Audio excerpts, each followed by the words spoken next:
रेखा देवी जिंदाबाद, मुनारिक भैया जिंदाबाद, फूल छाप जिंदाबाद।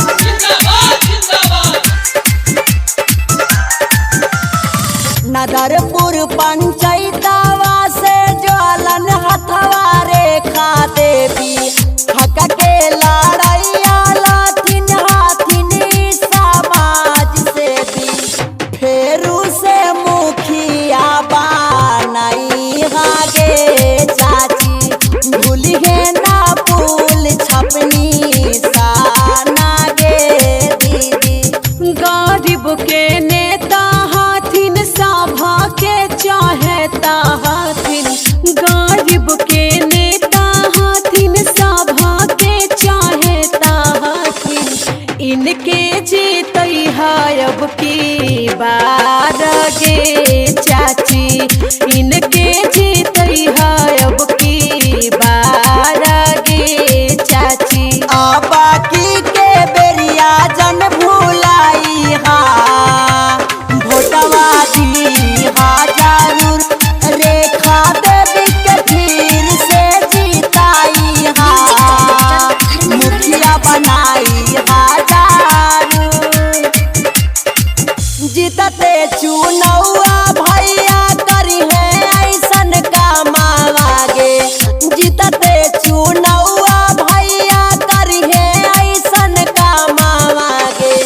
रुक जावन पहले से भी कासा गे चाची 5 नंबर पर बटन दाबई हागे दीदी।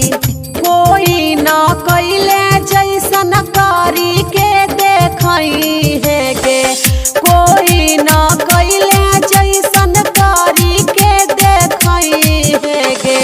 चम चमा चमकी घर दुआर गे चाची, हाथ जोड़ी करी ले पुकार गे चाची। वोट देवे जइहा गे भौजी उल्टी पाला मार के, वोट देवे जइहा गे भौजी उल्टी पाला मार के। लजइहा ना शरमइहा अब की अइहा झंडा गाड़ के। सेवा के मौका दीहा करिहा बिसावा सावागे, सेवा के मौका दीहा करिहा बिसावा सावागे। मिली सबके माना औ सामाना गे चाची भूलिए ना फूल छपनी साना गे दीदी। कोई न कैले जैसन करी के देखई है गे, कोई न कैले जैसन करी के देखई है गे।